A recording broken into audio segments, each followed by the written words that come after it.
Newsfirst, Newsline. Hello there, good evening. Welcome to another edition of Newsline. The cost of living for Sri Lankans has increased quite dramatically, partly because of the COVID-19 crisis and also the economic crisis beyond that is one of the main reasons why the cost of living has increased so much. However, inflation has come down to a certain degree, but of course the damage has already been done, and I'm pretty sure, as our viewers are aware, the reduction in inflation does not mean that the cost of living has gone down. It only means that the rate of increase in the cost of living has gone down. Now, in this equation of the cost of living, essentials like basic food items, water and electricity costs are of paramount importance, and an increase in these very basic essentials that are needed for everyday life of the citizens of Sri Lanka impacts the lives of Sri Lankans across the board, from whichever class of society that you're from. Sri Lanka had 2 electricity tariff hikes during the course of this year, quite massive compared to the number of electricity tariff hikes that we've had during the past few years. People felt it really hard. Businesses felt it, and there are even stories where certain people are now completely refraining from using electricity because it just costs so much and they can't afford it. It is against such a backdrop that now we are talking, or at least the authorities that be are proposing and asking the PUCSL of Sri Lanka for an electricity tariff hike. Now, to discuss these matters and much more, we've got with us a former chairman of the Public Utilities Commission, of course, a vociferous chairman who was known for his strong opinions, who, of course, spoke against electricity tariff increases. He's none other than Mr. Janaka Ratnayake. A very good evening and welcome to the show. Thanks once again. So, let me guess, from the onset of the program, you are vehemently against another tariff increase. Would you mind informing our viewers of the reasons for this? I'm pretty sure many of them would be happy with your position. But of course, one thing that we need to all understand is that there is a cost of production. And if we do not pay our dues, or at least the cost of production to cover the amount that the CEB is spending on producing electricity, it's again the general public's taxpayers' rupees that are used to fund the CEB, and one way or another we will have to pay for what we use. So the government or the authorities are saying that this increase in electricity tariff is because the cost of production, the cost of our laborers, the cost of our engineers, the lack of water because of the drought, all of these factors have contributed to an increase in the cost of production, and that is the reason why we need another electricity tariff hike. How do you oppose this? I'll probably start going back to year 2022. And the first price revision came into effect in August last year. That is after almost 7 years of not having any tariff hike. Right. In August last year, CB wanted a massive price hike, which they could not justify, and therefore reasonable increase was approved by PUCSL. And then again in December, they wanted within almost 4 months of time that they want another revision, which again they wanted a huge tariff hike, and again with the calculation, based on the calculations, the PUCSL recommended certain percentage with the increment which was given, the tariff hike was given illegally without looking at the recommendations of PUCSL. And we all knew about what happened in the month of February, while I was away from the country without the recommendation of PUCSL. With the influence of politicians, certain members got together and they agreed almost the revision that CB wanted. Then only, now see the political hierarchy, and according to the PUCSL Act, there could be 2 revisions per year, they said. That is to effect from 1st of January and 1st of July. And the second revision was again was on the offing, and PUCSL had to consider in July another revision. Then what happened from July to date? And because of the reasons that you mentioned about a drought that which prevailed almost a month ago, now we have a completely different scenario, that we have a flood situation.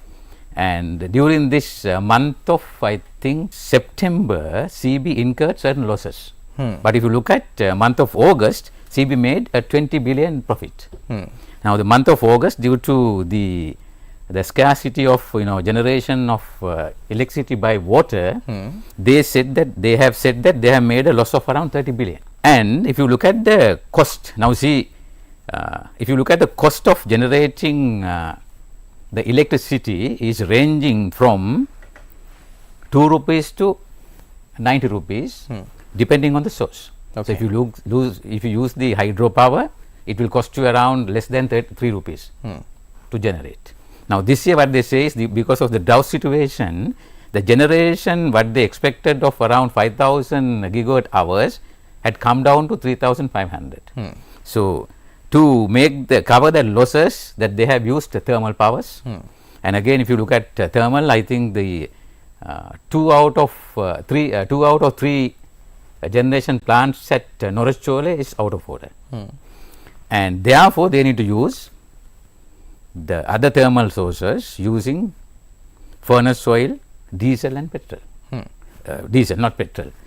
By using the fuel to generate power in these old generating machines, which is under the CB and the private sector, sometimes it will cost you around 80 to 90 rupees per unit. Cost will be around 80 to 90 rupees. So therefore, when the situation of a drought there, you cannot use hydro, then the 2 plants of Norachole is not working, they are compelled to use other sources, where the price will go up. And end of the day, because of this mismanagement, now see, one plant of Norachole is closed for maintenance, and it was to be like restarted a month ago, but it has not come. The third plant is on and off. You see in news that is breaking down. So because of this, I think you said that the cost of production is due to various reasons, but I feel since the entity is mismanaged. Now see, from August 2022, the electricity price has gone up by 250%. The person who paid 900 rupees is paying almost 4,000 rupees. The person who paid 3,000 rupees paying almost 10,000 rupees per month. And again, you have to mind you that this is a fixed cost of any consumer, and they have no choice. Bill is there, they are giving probably like 15 to 20 days, you must pay, otherwise there will be disconnection. So therefore, this is, as you said, that if you look at the Maslow's theory, these needs are very basic at the bottom level. You are looking at the food, the electricity, shelter and all those things, basic needs, and we are compromised on basic needs. People have no electricity, people have to pay huge price on water, huge price on fuel and things like that. And how do they manage their lives? And we have heard, if you look at the daily papers or listen to maybe the news, you see that we hear that maybe 1/3 or 2/3 of the people are starving. In a situation like that, due to the mismanagement CBs and the other entities. So the price has to be paid by the innocent consumers. Now see, if this time the request, this is the request that CB has made on the 26th of September, asking the price revision from 1st of October. And whereas in this year, the 2 revisions have already been granted. And this is not legitimate, this is not according to the constitution, not according to the act, or maybe against the mandate of the people. To looking at 3 revisions per year, this is not quite practical and ethical, or by any standards it is not. I think CDB shouldn't have requested this. But the asking is the next January's price revision to be affected with immediate effect. Like the way that they wanted in December, until the PUCSL is done with the calculations, the cabinet wanted the revision to be affected immediately, which the commissioners of PUCSL did not agree. So that is where the conflict started, and I had to leave my job. I have no regrets. We are having always talking about the people who are subject to this, unnecessary illegal revisions of tariff hike. So this is due to the mismanagement of this entity. Now say the entity who made 250 billion a year ago is making almost 600 billion. So they have got almost around 400 billion new money coming into that, but still this entity cannot manage. That's why in the month of August 20 billion profit, September 30 billion loss, and October they are asking for another 100 billion increase. Now say with this revision, if they are asking 20%, if the price is increased by 20%, the CB is looking at around 700 billion revenue. Now who's going to pay this? The innocent consumers who paid 250 billion is now paying 500 billion more. Now in an economy, we are in an economy where the economy is not growing, it is shrinking. Last year now 9%, and according to the reports that we see every day, I think economy will go down by almost 4%. In a situation where the economy is shrinking, how the government and entities can charge huge amount of price without giving income to the people? How can you take it back? So it's not quite possible. Then what happens when they pay these utility bills? They are unable to do their other work, maybe unable to get their 3 meals a day. This is quite unreasonable, illegal, and they should not request the tariff. So, Mr. Ratnayake, now you were the chairman of the PUCSL for quite some time. You've had very strong opinions, similar opinions regarding the CEB. You say that the CEB is corrupt. You say the CEB is mismanaged. Yes. Of course, there are many people in Sri Lanka who would agree with you. There are certain people who would not. But in your perspective, what really is the solution? As in, we need to look towards development, and lower utility costs across the world has translated itself into more opportunities, more room for development, more room for international investors to find a country attractive for production, industrialization. We're talking about industrial zones, we're talking about factories being brought into Sri Lanka. Now, all of these need electricity, and if a global brand is to come to Sri Lanka, or even an international investor is to come to Sri Lanka needs to be attractive in an economic sense. Yes. So our end goal should be to try and minimize the losses of the CEB, minimize the mismanagement of the CEB, so that it would translate itself into lower electricity tariffs. In your opinion, how do we achieve that? Now see, every 2 years CB prepares a long-term generation plan for 20 years. Okay. That's the longest plan that any entity in Sri Lanka has it. Now this plan has been there for last decade. What happens is you see something in the plan, but nothing materializes.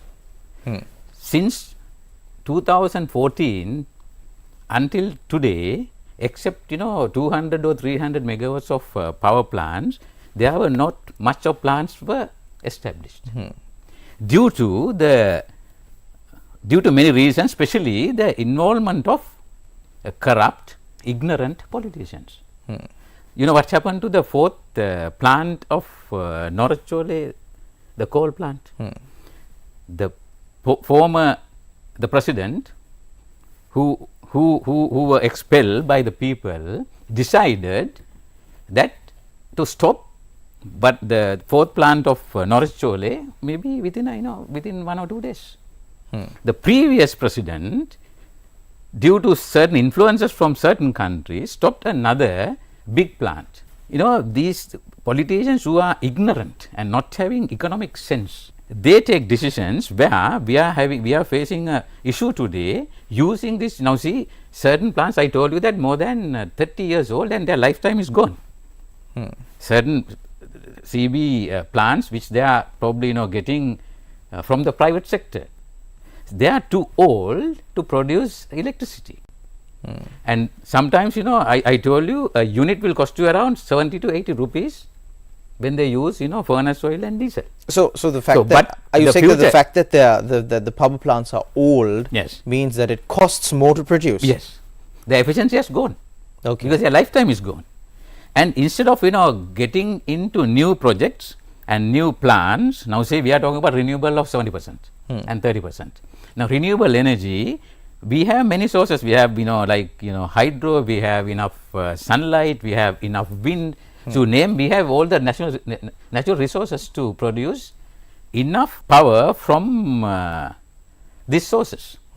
What happens is, although as I told you, although it is in the plan of long-term generation plan, these plans, due to many reasons, are not implemented for last maybe a decade.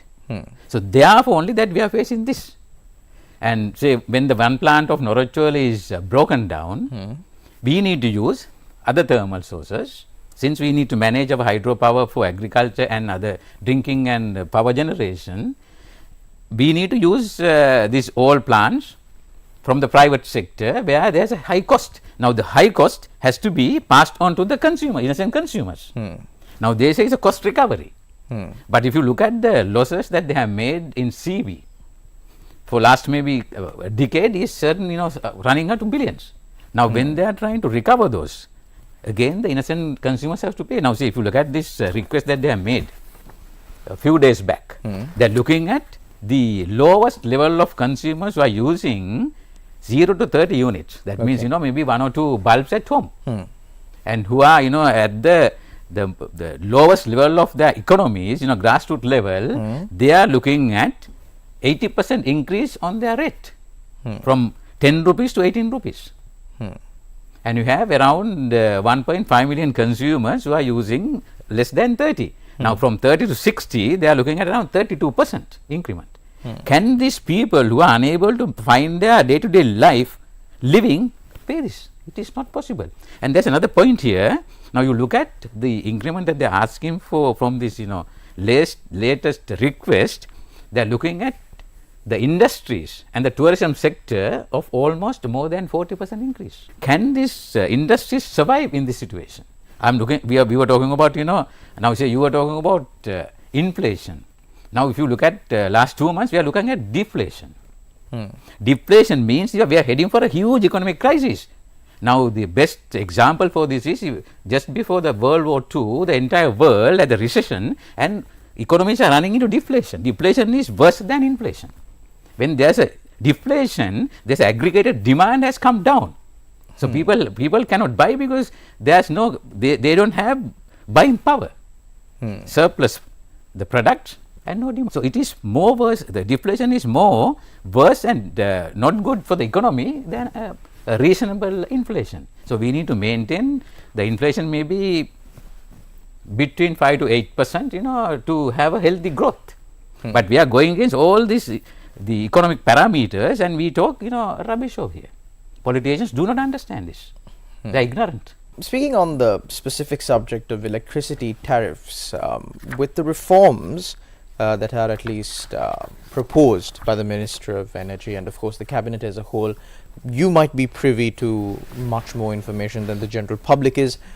You might be more understanding of those information than the general public is. What's your take on these proposals? Would it at least put a small dent in this problem that we're facing? Now the subject Minister of Power and Energy is talking about reforms and restructuring. And he understands reform and restructuring is to break this big entity into small pieces. Break into this big entities into small pieces. Now say reforms that they are trying to introduce to Ceylon Electricity Board is to break the giant into 14 pieces and even to privatize this hydropower plants which has been there for generations, for many years. Now in a situation like drought or maybe in a flood, can a private sector entities can handle these national issues? It is not possible. Now say when you are giving Mahaveli and Randhanigal and all those national the resources to private sectors, will they use it for economic? They will use only for profit orientation, not for economic goodwill of the country. And therefore if the minister thinks and the politicians thinks, the ruling politicians thinks that breaking the institutions like CB and CPC breaking into pieces. Now see what happened to CPC. Now we were talking about reforms. Reforms is, giving 150 sheds to another party. Now these sheds were, perfectly okay. The problem was that we did not have enough foreign exchange to import fuel. Now by merely giving 150 sheds to one party, another 150 to another party, you think that they are trying to fix our energy crisis? What happens is, now say X party is giving 150 numbers of sheds. They will use maybe 200-300 million of dollars to import the first consignment using their own money, then sell it to us. Do we pay in dollars? No, we pay in rupees. Now next time they collect rupees and go to our banks, our state banks, People's Bank or BOC, and ask for dollars to import the next consignment. Now if the minister thinks that giving 150 sheds to somebody, he can restructure and reform CPC, is highly misunderstood. So he does not know the subject. But now that is not the only step that they've proposed. Now yes, is it? Yes. Now up to now that is what we see only. Now by giving 150 sheds to Sinopec, what has happened to CB? They have lost their revenue in selling diesel and petrol by 20 to 40%. Now what happens to the CPC at the end? A huge entity with 3,000 people. And when we now say that's what I am telling you, restructuring and reforms is now reforms and the restructuring and rehabilitation of this entity should be, first you need to probably have some disciplines within the organization. You fix the entity first. Now see, last year's August till to date, CEB given 250% increase, new blood infusion of money of around 400 billion. Still they cannot manage this. You fix it first. Now say, if you do not fix CEB, can you get a better price from an investor? Who will pay a premium for loss making entity? And who will compromise your national security by giving 900 megawatts of power plants at Noracholi to a private party? 1/3. So that private party can take a decision tomorrow to shut down for some reason, because it's like profit oriented, and the companies, they are given to companies registered under the Companies Act of 2007. Now reforms and restructuring of national entities should be to produce better production service and give the benefit to the consumer. Now what happened now? Sinopec came 2 months back. The subject minister said, when you have better competitors, you get a reduced price. Now what happened last 2 months? The fuel prices went up by twice. Now what has happened even last the month? Who announced the price hike? Sinopec announced the price hike before CPC. Now this is, if someone thinks that breaking these entities into small pieces and giving to some small players to run sheds and maybe privatize these national resources, I don't think that you get the required the support, or I don't think that you get into your plans. It is not quite possible. But Mr. Ratnayake, now nothing was happening, at least now something is happening during the previous years. I mean, before all of this reform came into play, before the general public stood up and said enough is enough, nothing was happening. Now something is happening, and you're not happy with the something that is happening. So what do you propose they do to fix these institutions? You need to bring financial disciplines. You need to reduce corruption. You have to manage these entities first. Now, see, from 250 billion to 700 billion, still they can't manage. Maybe within another 2-3 months, they will say that they need another hike, because we have another small issue maybe in another plant. So what they need to do is, now say you have decided on 30-70, renewable 70%. Take appropriate actions immediately and have maybe renewable energy plants. So have they started anything? No, nothing. They are talking about reforms, but they are not talking to fix this energy crisis that we are having. Now what happens, unless we start now, maybe after those plants will take maybe 2-3 years to be implemented and commissioned. So without starting any major project. So they are talking about reforms and breaking the entities into pieces and privatizing it. It won't bring the required results. Thank you very much, Mr. Janaka Ratnayake. Of course, that's all the time we have on Newsline for tonight. And of course, just like you said, that you're not quite agreeable with the steps that have been taken to reform either the CPC or the CEB. You said you were of the opinion that the government should first do away with corruption, fix the mismanagement at these companies. Even when we speak about the IMF regulations or the conditions that they have imposed on Sri Lanka, the government seems to be taking all necessary steps, including increasing taxes, reforming state institutions, privatizing certain entities, relaxing import restrictions. They seem to be doing all of that quite well without taking steps to address corruption in Sri Lanka. And of course, the general public will get an opportunity hopefully next year to decide on where you want Sri Lanka to be in the next 5 years. Vote wisely and you might succeed. Take care and good night.